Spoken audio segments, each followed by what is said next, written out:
Now, this one was penned by Hamilton, and he can get a little long-winded, so this one is a little longer than some of the others. So here we go, Federalist number 6. Concerning the dangers from war between the states. The last 3 numbers of this work have been dedicated to an enumeration of the dangers to which we shall be exposed in a state of disunion from the arms and arts of foreign nations.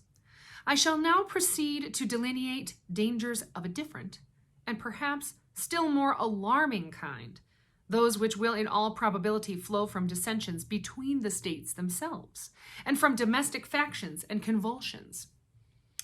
These have been already, in some instances, slightly anticipated, but they deserve a more particular and more full investigation.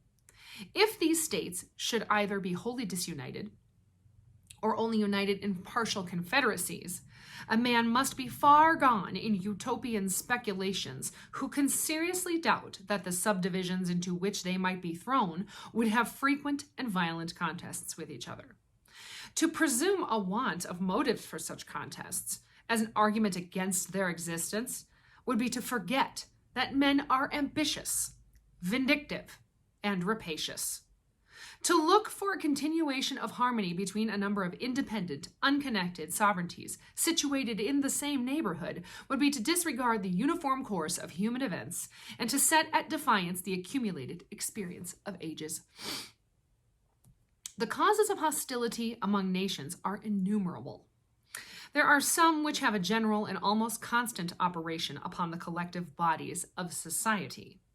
Of this description are the love of power, the desire of preeminence and dominion, jealousy of power, or the desire of equality and safety. There are others which have a more circumscribed, though an equally operative influence within their spheres, and such are the rivalships and competitions of commerce between commercial nations. And there are others, not less numerous than either of the former, which take their origin entirely in private passions, in the attachments, enmities, interests, hopes, and fears of leading individuals in the communities of which they are members.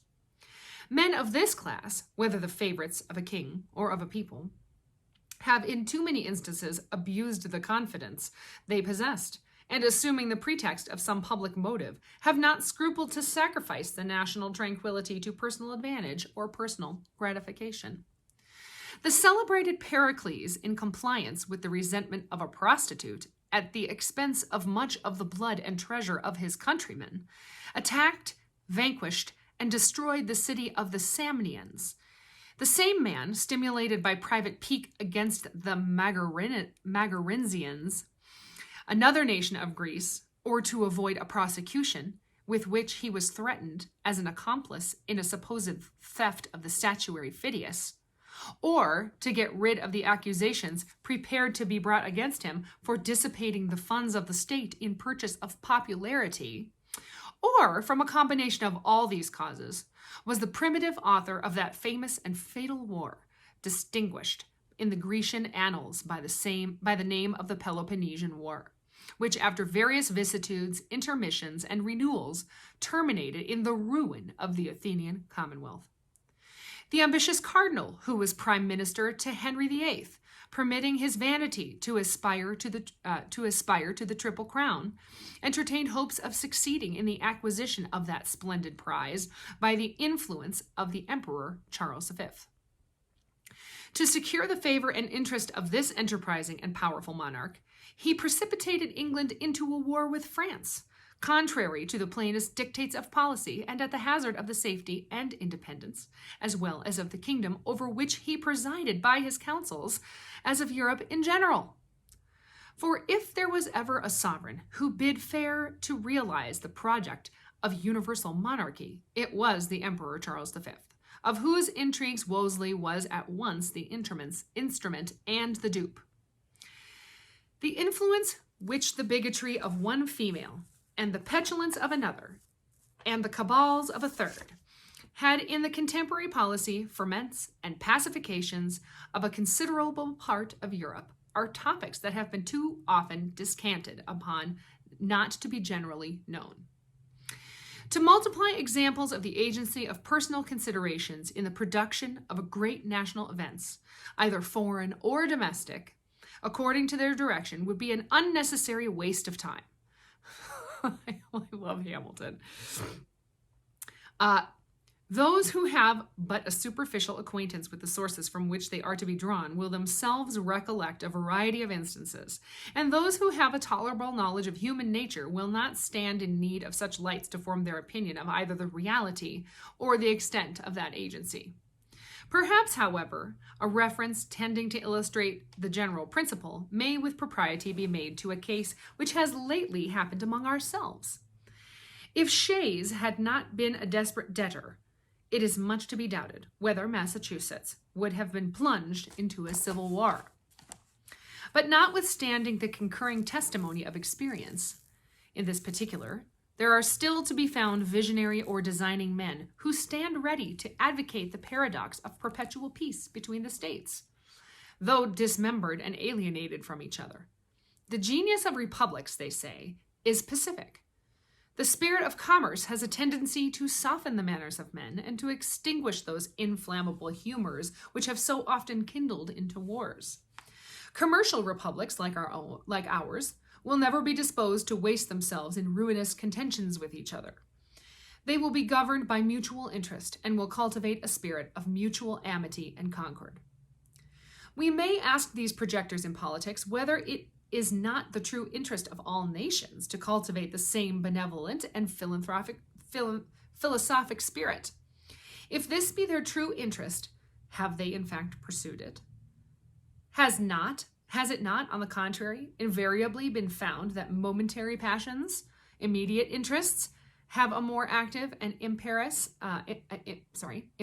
control over human conduct than general or remote considerations of policy, utility, or justice?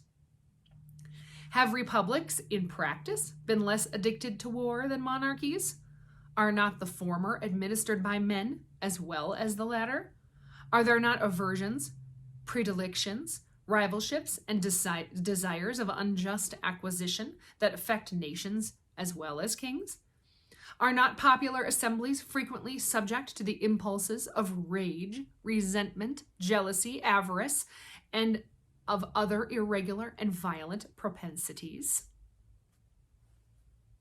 It is not well known that their determinations are often governed by a few individuals in whom they place confidence, and that they are of course liable to be tinctured by the passions and views of those individuals.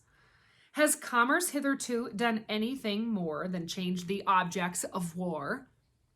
Is not the love of wealth as domineering and enterprising a passion as that of power or glory? Should we read that again? This is such a good one. Have there not been as many wars founded upon commercial motives, since that has become the prevailing system of nations, as were before occasioned by the cupidity of territory or dominion?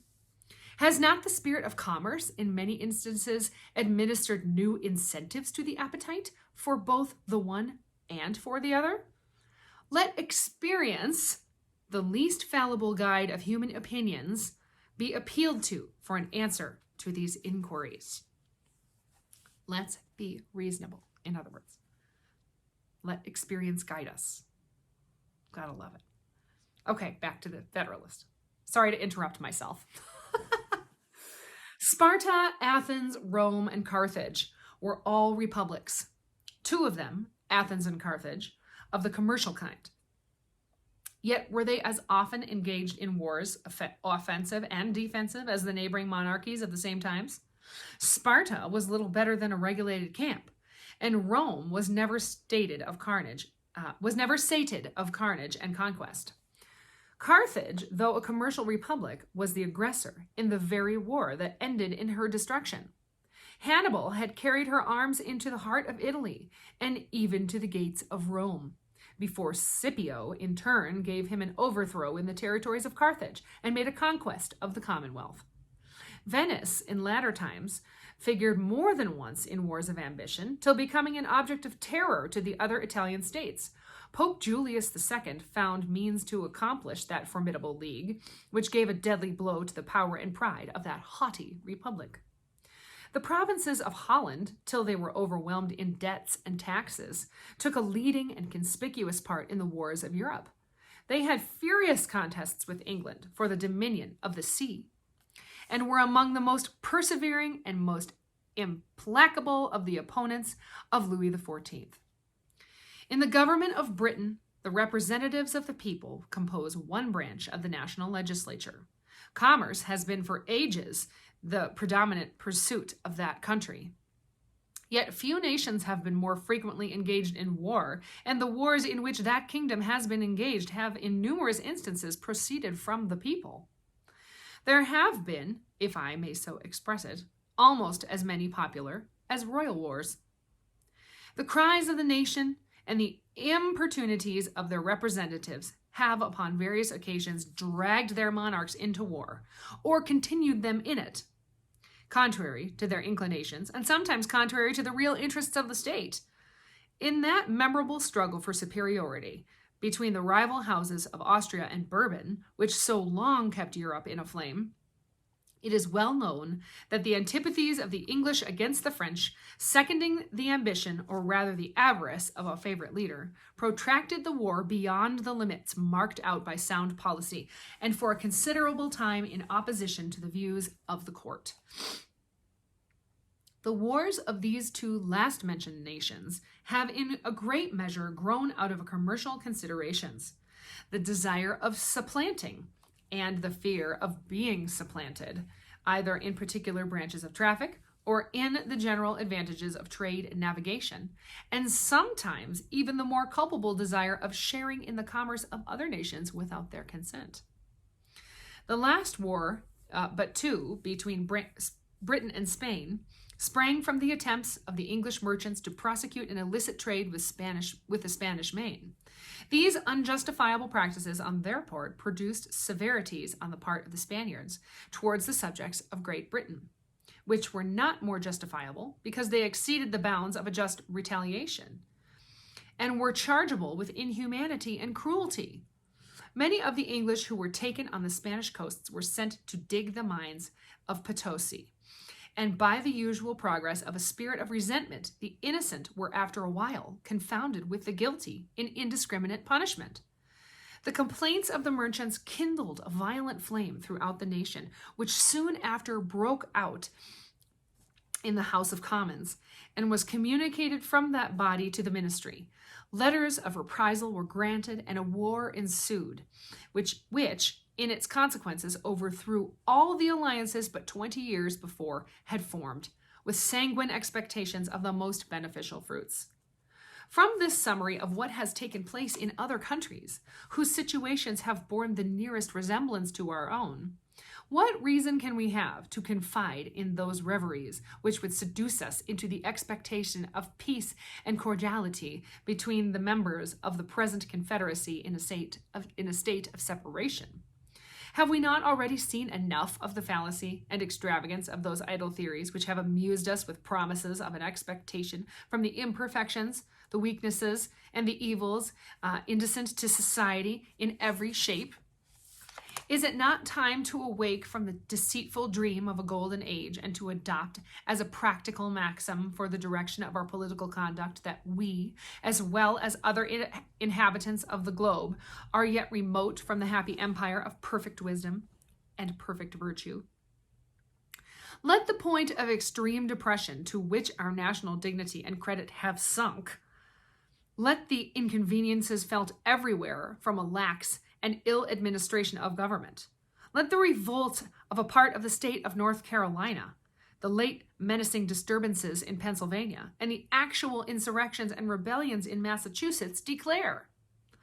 So far is the general sense of mankind from corresponding with the tenets of those who endeavor to lull asleep our apprehensions of discord and hostility between the states, in the event of disunion, that it has, from long observation of the progress of society, become a sort of axiom in politics that vicinity or nearness of situation constitutes nations natural enemies.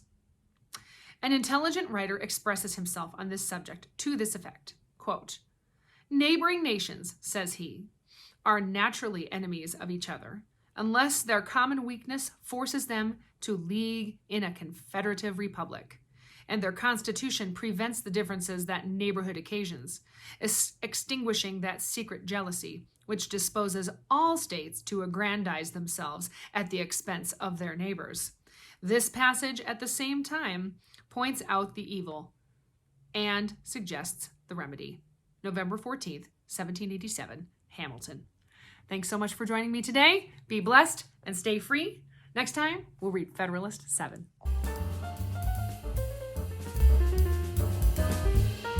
Thanks for watching The Practical Patriot. Like and subscribe below. That's right.